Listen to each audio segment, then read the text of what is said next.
Nos están acusando de que somos autoritarios, que se acabó la democracia. Todo porque el pueblo va a elegir a la Corte. O sea, ese es el argumento. Como el pueblo va a elegir ahora a la Corte, la presidenta es autoritaria, se acabó la democracia. ¿Cómo se va a acabar la democracia si es el pueblo quien va a elegir? Y también quizá que se revise esta pensión vitalicia. Porque... Sí, no, pues no sabía, mira, qué bien que nos informas. A ver el Banco de México que nos informe de la pensión vitalicia, de quien trabaja, no sé ahora, ¿verdad? Pero trabajaba en una empresa que benefició él mismo. Me sorprende lo rápido que se acuerdan, lo diabólico que puede ser cualquier político, periodista, activista o cualquier persona de cualquier profesión en el momento en que empiezan a criticar a la Cuarta Transformación.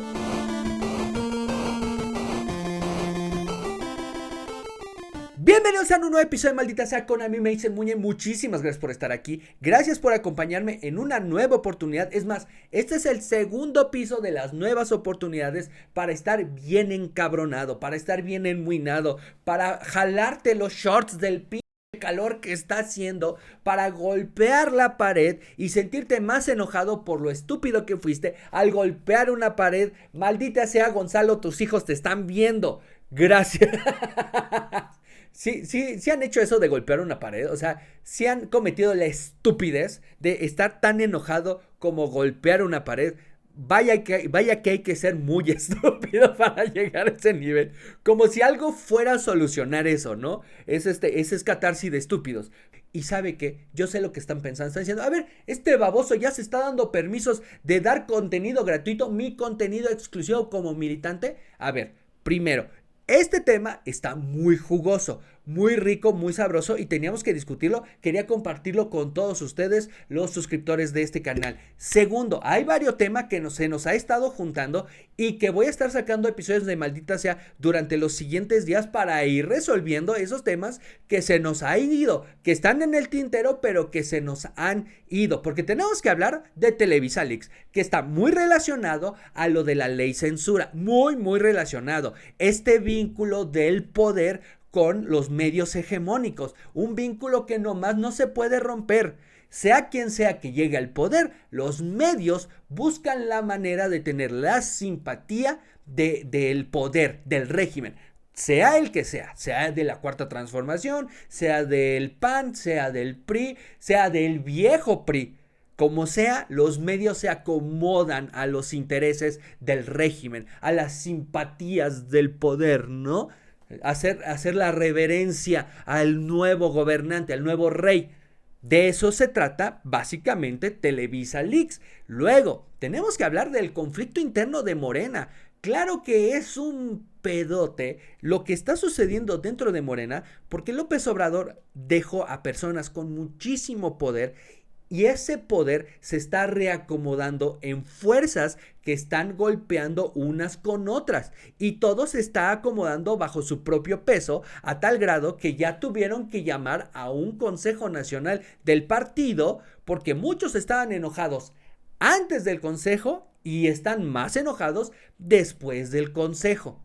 Entonces hay un reacomodo dentro del régimen del partido hegemónico del cual también tenemos que hablar y por supuesto hay que platicar y discutir el tema de las presiones que está haciendo Donald Trump sobre Claudia Sheinbaum sobre ya meter tropas de Estados Unidos en México para combatir al crimen organizado. Entonces tenemos varios temas, quería compartir esto con ustedes y empecemos porque miren, para entender la discusión Zedillo-Claudia Sheinbaum, tenemos que echar como 15 pasos para atrás. Tenemos que entender de dónde viene Claudia, quién es Claudia y para quién sirve Claudia.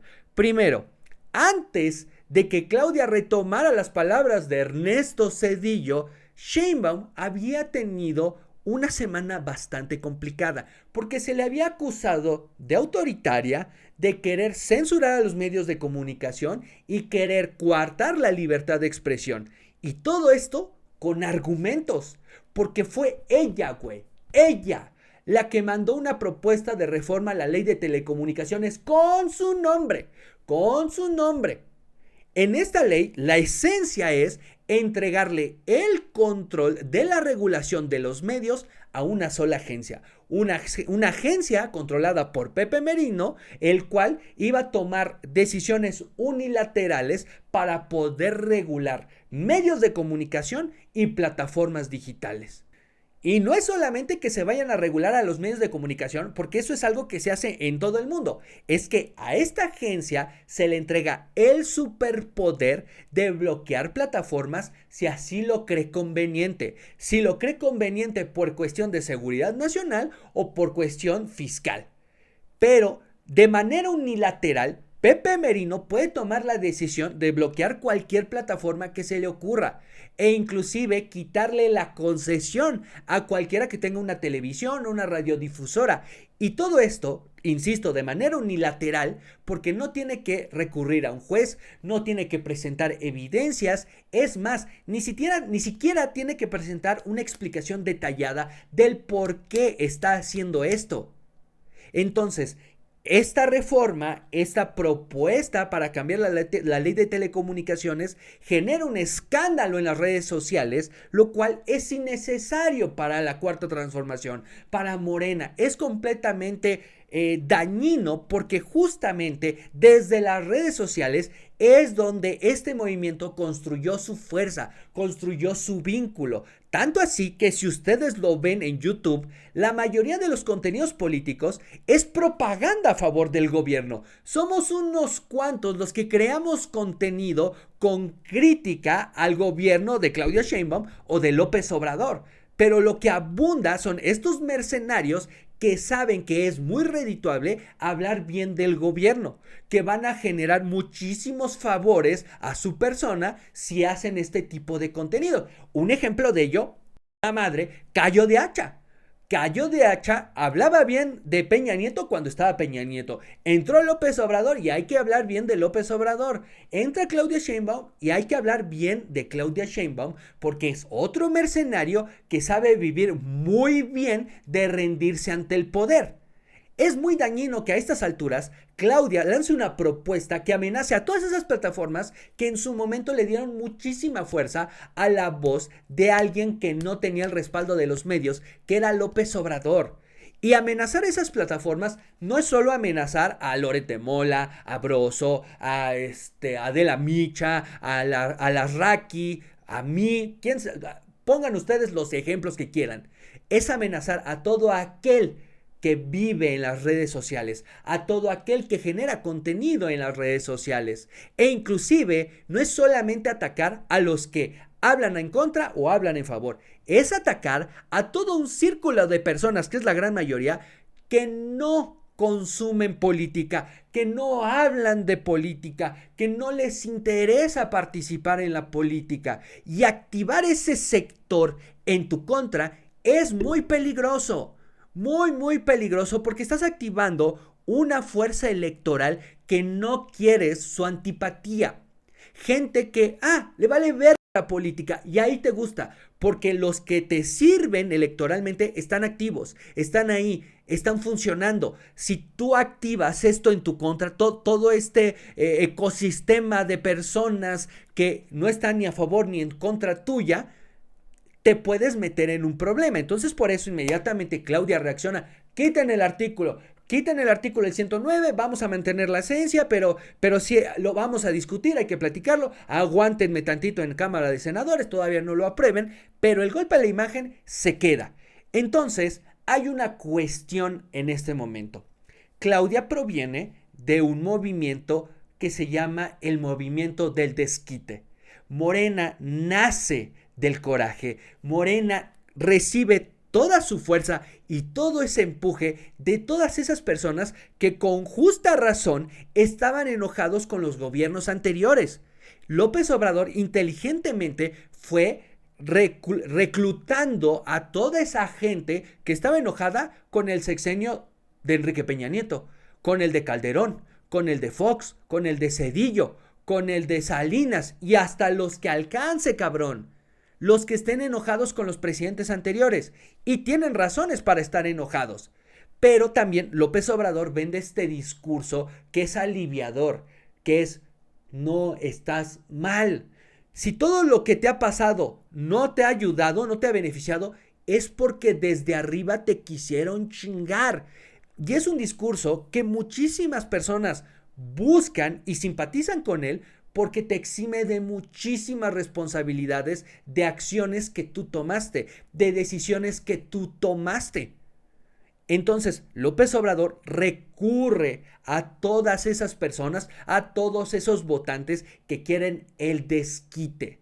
Y es por eso que todos los días, de manera religiosa, nos tenía con un sermón de 2 horas de cómo los verdaderos villanos, el verdadero diablo, residía en la oposición y en las voces críticas a su gobierno. Ese fue el logro de retórica de López Obrador, porque a él le encanta pelear. López Obrador mama pelear. Si pelear tuviera cuerpo, López Obrador estaría prensado a su chichi.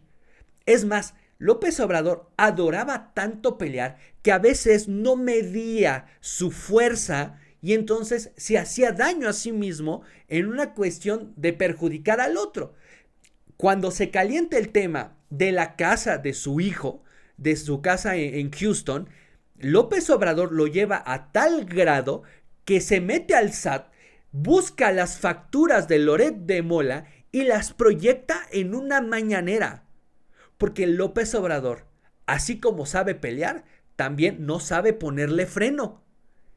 Y ese coraje que puede ir creciendo en su interior a veces le hace daño a él mismo. Y fue en ese momento donde muchísimas personas simpatizantes a López Obrador pusieron un freno. Dijeron: esto no está bien. Tal vez no tiene sentido lo que dice Loret de Mola, está mal que estén acosando a alguien que ni siquiera figura en la política nacional, lo de los niños, lo de la esposa, bla, bla. Pero sacarle facturas a Loret de Mola es un límite que si se rompe con Loret, se rompe con todos los demás. Claudia es muchísimo más inteligente que eso, pero aquí la cosa es que Claudia no es que quiera pelear, es que necesita pelear, porque así como es de inteligente para resolver ciertas cosas, para entender ciertas cosas, también es inteligente para comprender que tiene que actuar conforme funciona su movimiento. Entonces, en el momento en el que hay una crisis en su imagen, en el momento en el que tiene que desviar la atención de un tema que es muy preocupante para todos, retoma una columna de Ernesto Zedillo y entonces lo ve como la mejor opción para pelear y entonces tener un nuevo tema de conversación. Pero ese tema fue escalando tanto que creo que al final le terminó perjudicando muchísimo más de lo que le terminó beneficiando. Y hoy en día seguimos hablando de la jodida ley censura. Pero vamos al fondo del asunto. En ese momento Claudia necesitaba con quién discutir, con quién pelear y necesitaba un rival que pudiera vencer, pero en el panorama no había nadie así. Claro, estaba Donald Trump, pero Claudia sabe perfectamente que no se debe de meter a dimes y diretes con Donald Trump porque Donald Trump funciona igual que su líder moral. Donald Trump también mama desde la otra chichi del conflicto. Entonces, si tú le das una Trump, por supuesto que la va a tomar, y ya lo vimos el sábado pasado cuando Claudia nos contó que Donald Trump le ofreció a militares estadounidenses para combatir al crimen organizado y ella presumió que no se viola la soberanía nacional. Día siguiente Donald Trump le entra al juego y le contesta: ay, pues es que la presidenta le tiene miedo al crimen organizado, le tiene miedo a los narcotraficantes, le tiene tanto miedo que no puede caminar, le tiene tanto miedo que no puede pensar bien. Así que en esta necesidad de un rival que esté al nivel de una presidenta que pueda descalificar, desacreditar y ningunear, saca del fondo de todas las publicaciones del país esta columna de Ernesto Zedillo, donde Ernesto Zedillo acusa que esta reforma al Poder Judicial lo único que hace es llevar a México al autoritarismo, es matar la democracia y es entregarle al Poder Judicial o entregarle el Poder Judicial a grupos de interés, a grupos políticos y a grupos del crimen organizado. Y aquí, discúlpenme ustedes, pero lo que dice Zedillo no es nuevo, no es relevante y no nos sorprende a nadie. Todo lo que dice Zedillo ya se ha dicho muchísimas veces durante los últimos 10 meses. Ya se ha dicho, ya se ha verbalizado, ya se ha criticado, es más, ya se ha comprobado a través del proceso electoral.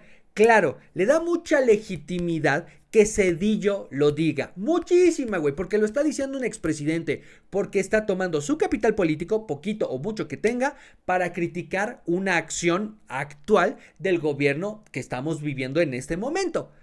Pero Zedillo continuaba en esa posición, decirlo calladito, silencioso, porque esta columna la publica en Letras Libres, que por más exitosa que sea Letras Libres, y un beso y un abrazo a todos los que participan allá, pero Letras Libres no tiene las grandes suscripciones, no tiene la gran difusión, es más, Letras Libres es una impresión mensual, no es algo que constantemente esté en la vida de los mexicanos o en el contenido político que consumen los mexicanos, pero es en la necesidad en la que Claudia saca esta columna y trata de ningunear a Zedillo, lo invoca a que se suba al ring con ella, y lo que no se esperaban es que Zedillo dijo, va güey, ¿quieres debatir conmigo?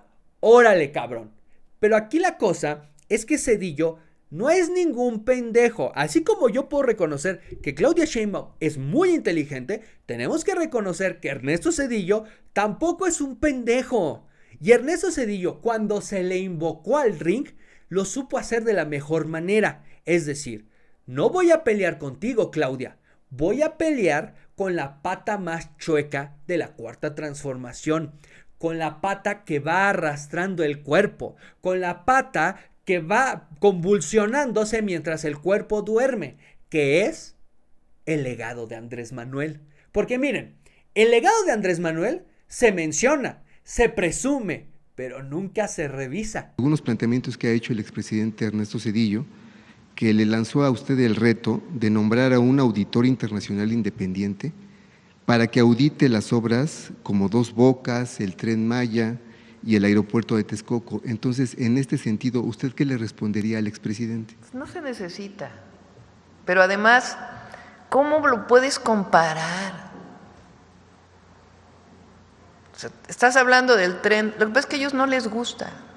No les gusta que haya regresado la obra pública en México.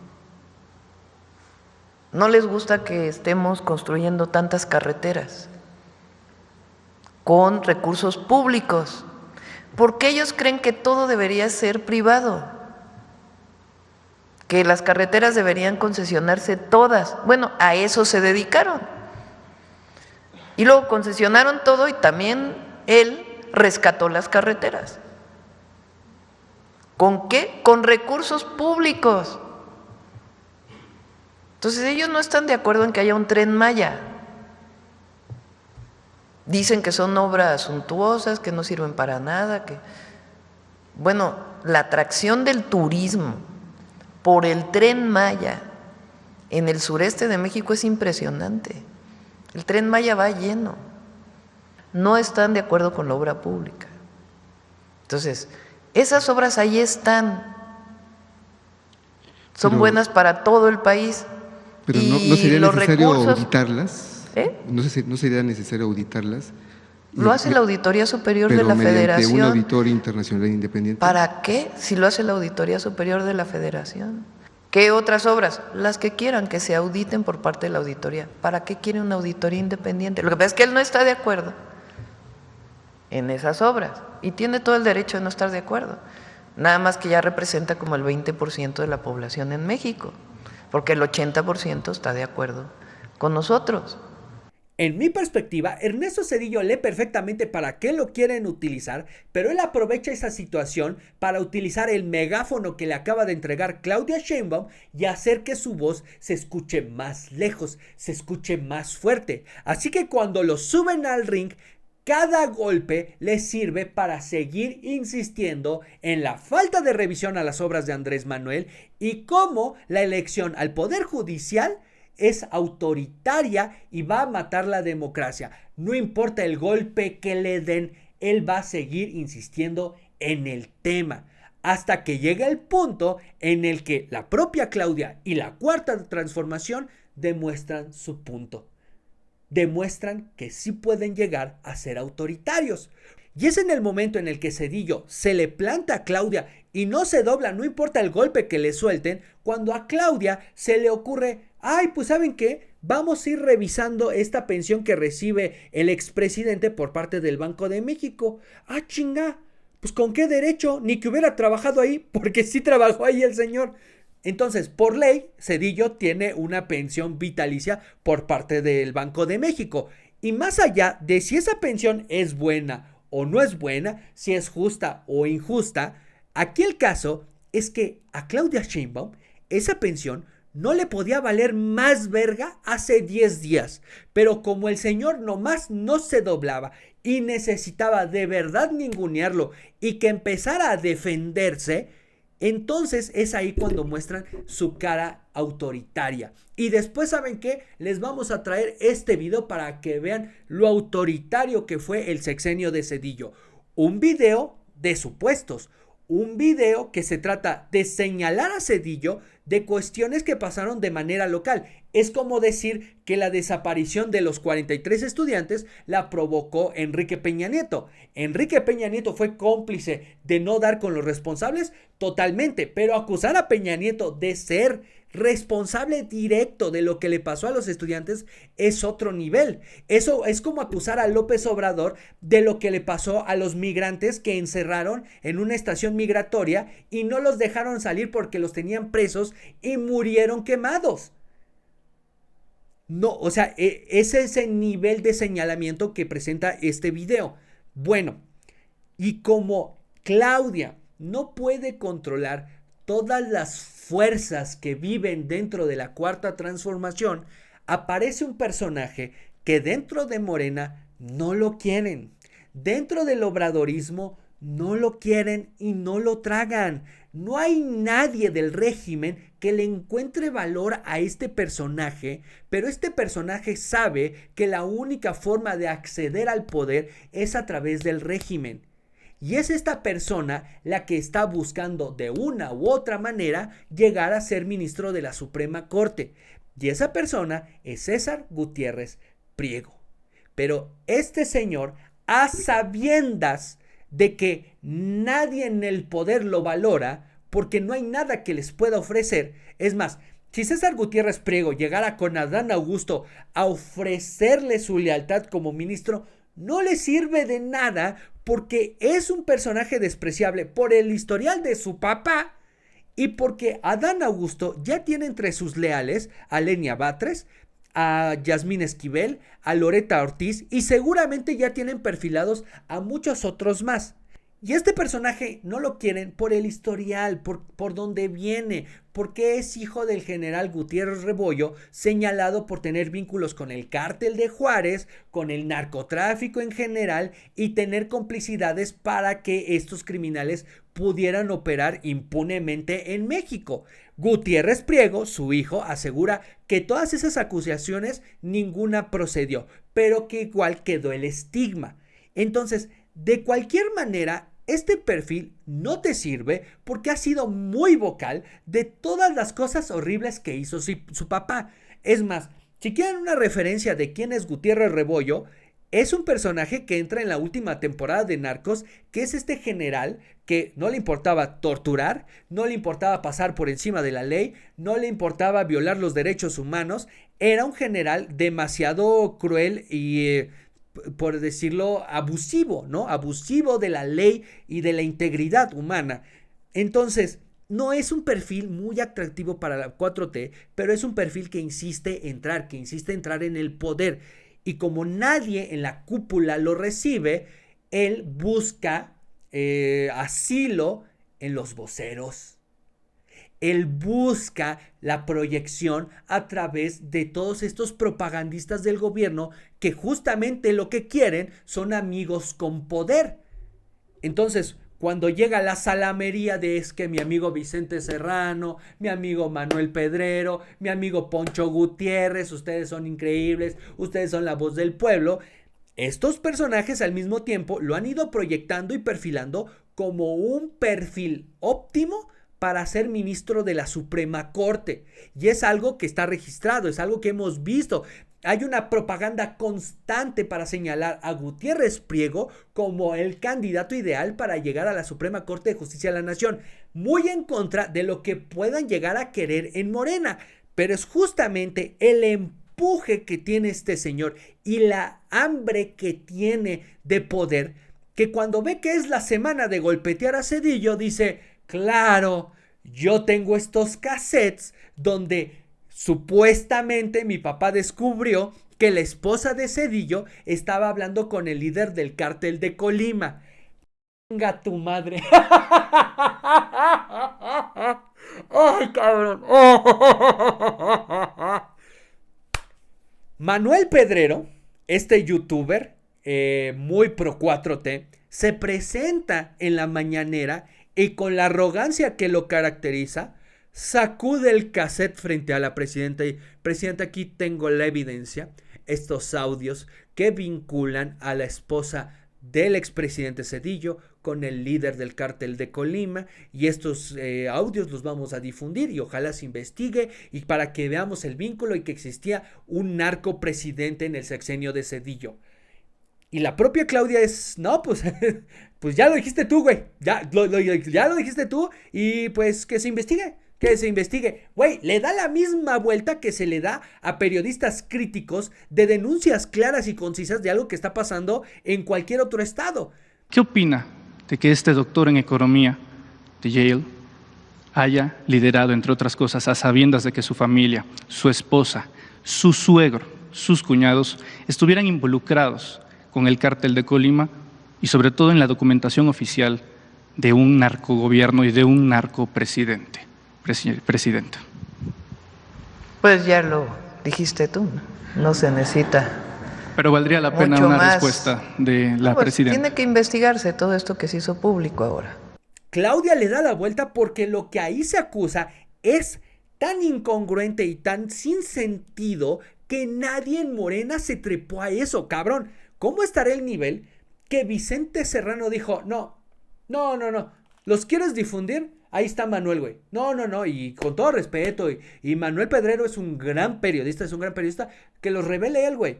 Y miren, yo ya escuché estos audios, les presté atención, les quise dar la credibilidad que ahí se me presumía, pero no tienen sentido. Y entiendo por qué nadie de Morena, cabrón, por más ganas que le traigan a Zedillo, nomás nadie se quiso trepar, a tal grado que en su frustración Manuel Pedrero salió a decir que todos aquellos medios que no retomen los audios que él publicó es porque traen en el cuello la soga de Zedillo. Periodista o medio de comunicación que no publique esos audios traen en el cuello la correa de Zedillo. Cabrón, no seas hijo de puta. ¿Tú crees que Zedillo tiene alcance de poder a estas alturas? Zedillo, güey. Zedillo. El cabrón que dejó el gobierno hace 25 años, Zedillo, tiene una soga para controlar a un chingo de medios de comunicación. Es más, no un chingo, a la mayoría de los medios de comunicación. Lo que pasa es que Manuel Pedrero es arrogante, es ególatra y está enamorado de su propio pienso y de su propio hablar. Entonces, como él cree que traía la exclusiva, que le iba a abrir las puertas del poder y las puertas de la información y el acceso a los privilegios de la propaganda, se frustra y acusa a todos los demás de ser cómplices de alguien que no tiene el poder que él presume tener. Como decía, yo ya escuché estos audios, no tiene sentido. Primero, lo que nos aseguran que es la voz de Nilda Patricia Velasco, la única forma en la que nos lo comprueban es poniendo un cachito de entrevista que le hacen a Zedillo en la cual su esposa interviene, y como la voz de Nilda Patricia es aguda, al igual que la voz que se escucha en estas grabaciones de cassette, entonces ya aseguran que es la misma persona. No hay un peritaje publicado, porque presumen que ya ahí lo tienen, ya los vamos a publicar. Era una trampa para que cayeran, ahora sí vamos a publicar todo el expediente. Bueno, la única referencia que nos dan es la comparativa de dos voces agudas, que no forzosamente empatan, porque no empatan. Pero bueno, ese es su referente. Luego, escuchamos la grabación y nos dan códigos que no tienen sentido, que esas acotaciones no aportan al sentido de la conversación, y que a pesar de esas acotaciones y esos códigos, lo que se asegura tampoco tendría sentido bajo el contexto. Me explico. Se menciona un Paco en la conversación. Entonces, para meterle polémica, ponen entre paréntesis Stanley. Aseguran que el Paco que se refieren en esa conversación es Paco Stanley, el que falleció ahí en el 2000, no, en el 99. Nada más para generar polémica, porque no hay nada que acredite que ese Paco al que se refieren es Paco Stanley. Es solamente para vincularlo con un caso polémico y que llame más la atención. Luego, Manuel Pedrero nos asegura que 50 pesos es el código para mencionar $50,000 y que restaurante es el código para mencionar un laboratorio. Entonces, cuando le metes ese código a la conversación, es una estupidez, cabrón. Es una estupidez que la esposa de un presidente esté negociando con un líder del narcotráfico el montar un laboratorio a cambio de $50,000. Porque aparte, Nilda Patricia dice, no, con menos la hacemos. ¿De qué estás hablando? O sea, no tiene sentido que la esposa del presidente esté negociando levantar un laboratorio por $50,000. No tiene sentido, porque el nivel es tan alto que esa no sería la negociación de la esposa de un presidente, cabrón. Si nos entendemos, o sea, estamos hablando de una operación tan básica del narcotráfico que no llegaría a esos niveles. Por eso digo que no tiene sentido. Y eso es queriendo darle sentido a códigos que no tenemos ni siquiera la certeza de que realmente eso signifiquen o que realmente de eso se esté hablando. Porque realmente en general la conversación es de cocinar, hacer platillos, cosas así. Y entonces se le meten códigos para darle un sentido de que estaban hablando de operaciones criminales, ¿no? Pero insisto, aún suponiendo que Zedillo tuviera vínculos con el narcotráfico, cabrón, ¿tú crees que su esposa va a ser la que va a estar haciendo acuerdos para la operación de un laboratorio? Y que aparte, esa operación de ese laboratorio la van a cobrar a $50,000. No mames. No. No mames, güey. Es más, se los dejo así, güey. La operación del narcotráfico en México es tan amplia y lo ha sido así por tantos años que ni siquiera el Chapo en sus momentos revisaba el asunto de montar un laboratorio. No mames. O sea, eso es un nivel muy, muy bajo, aún suponiendo que esos audios de eso se tratan.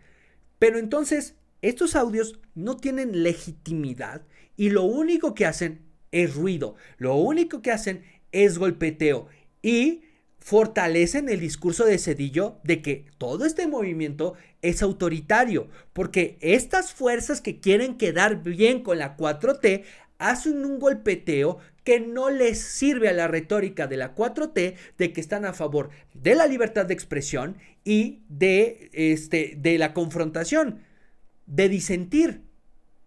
Porque se hace toda una campaña en contra de Zedillo y ahora en el Senado están discutiendo el Fobaproa. Nada de esto le aporta a Claudia. En vez de ser una pelea que le funcionaba para limpiar su imagen y sacar el tema de la reforma a la ley de telecomunicaciones, hace lo contrario, a tal grado que el viernes pasado Claudia tiene que salir a decir, bueno, esto es lo último que menciono de Zedillo, ya no quiero hablar más del tema, pero en el momento en el que en esta semana le mencionan, oiga, ¿y va a aceptar el reto? Tiene que volver a caer porque ya se metió en una avalancha que no puede parar. Y ahora es, ¿y por qué no le acepta el reto? Si él está aceptando que revisen el Fobaproa, ¿por qué usted no acepta que revisen las obras de Andrés Manuel? Yo quiero reconocer que de todo este episodio, el que sale ganando es Zedillo. Pero también tenemos que reconocer que esa victoria no le sirve a nadie, solamente a Ernesto Zedillo porque le da más fuerza y legitimidad a su voz, pero nada más. O sea, su voz y su postura no fortalece a la oposición, su crítica no revierte la reforma al Poder Judicial ni la elección y tampoco limita la fuerza del régimen para hacer todo lo que quieran hacer. Es una simple victoria para Zedillo, es nada más.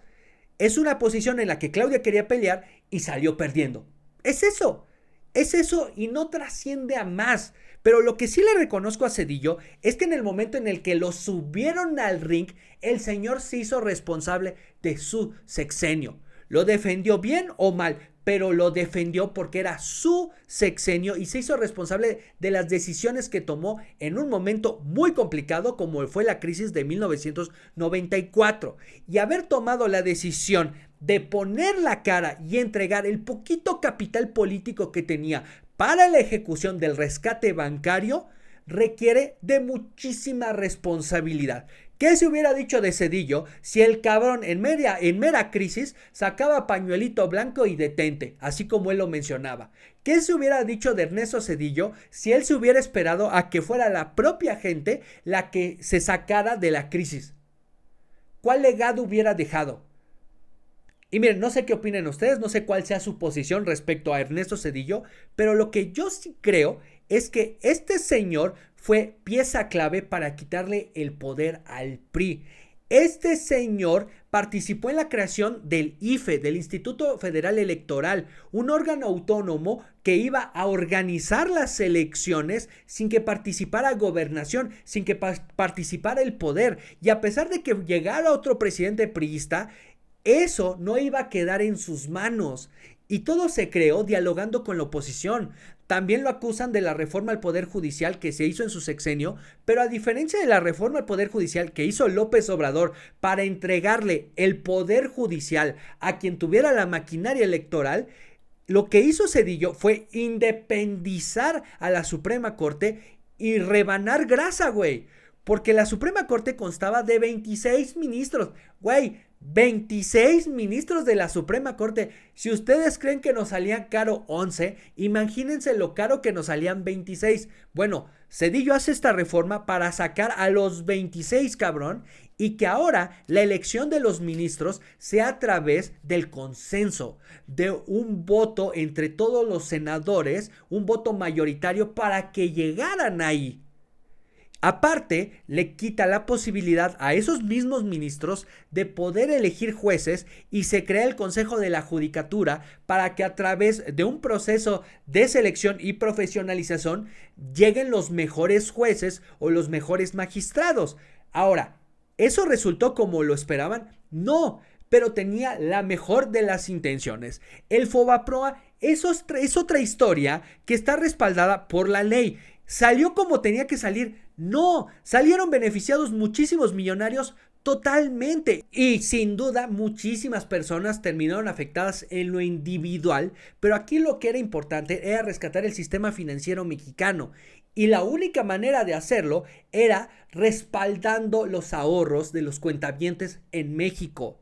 Esto no fue un caprichito de Zedillo, el Fobaproa estaba por ley. A pesar de que se tenía que aprobar en Cámara de Diputados y en Cámara de Senadores, estaba por ley que en el momento en el que estuviera en riesgo el ahorro de los mexicanos, se tenía que socializar esa deuda y activar el Fondo Bancario de Protección al Ahorro, Fobaproa.